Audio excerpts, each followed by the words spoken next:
ஓம் சாந்தி.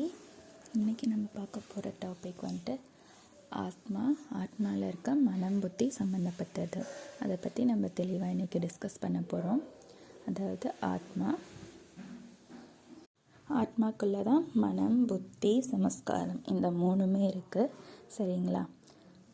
புத்தி தான் வந்துட்டு தீர்மானம் செய்யுது, மனம் வந்துட்டு அலைப்பாயும், சமஸ்காரம் வந்துட்டு அந்த ஆழமான பதிவுகள் நம்ம மனசு பலவீனமாகி அதில் பதிவான பல ஜென்மத்தை ரெக்கார்டை தான் வந்துட்டு நம்ம சமஸ்காரம்னு சொல்லுவோம். அதில் நல்ல சமஸ்காரங்களும் இருக்குது, கெட்ட சமஸ்காரங்களும் இருக்குது. அதாவது சமஸ்காரங்கள்னால் பழக்க வழக்கங்கள், ஆள் மனசில் சப்கான்ஷியஸாக படிஞ்ச அந்த இதை தான் வந்துட்டு நம்ம வந்துட்டு சமஸ்காரங்கள்னு சொல்லுவோம். அதே நல்ல குணங்களை நம்ம சமஸ்காரமாக எடுத்திருந்தால் நல்ல சமஸ்காரமாக இருக்கும்.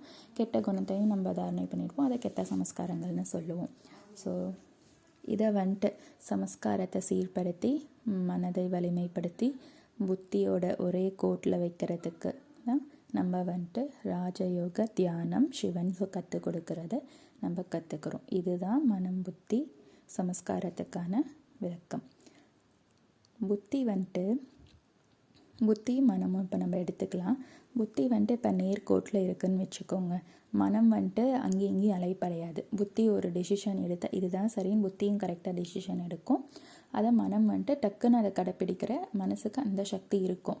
ஏன்னா இப்போ வந்துட்டு நம்ம பிரம்மகுமாரியாஸ் பிகேவஸாக இருந்தாலும் கூட நம்ம ஒன்று செய்கிறோன்னு ஒரு சங்கல்பம் எடுக்கிறோம், ஆனால் நம்ம அதால் நம்ம டக்குன்னு செய்ய முடியல. அதுக்கு என்ன ரீசன்னா வந்துட்டு ஒன்று வந்துட்டு ஆழமாக பதிஞ்ச சமஸ்காரம். ஏன்னா மனசு வந்துட்டு பலகீனமாக இருக்கனால அந்த மனசை கொஞ்சம் கொஞ்சமாக நம்ம திடப்படுத்த மனம் வந்துட்டு புத்தி சொல்கிறத கேட்க ஆரம்பிக்கும். அப்போ சமஸ்காரங்களும் மாறும், மனமும் வந்துட்டு வலிமை பெறும்.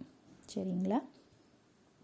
ஸோ இந்த மாதிரி வந்துட்டு நம்ம ப்ராக்டிஸ் பண்ணி மனம் புத்தி சமஸ்காரம் இது எல்லாத்துலேயும் நேர்கோட்டு சீர்கோட்டில்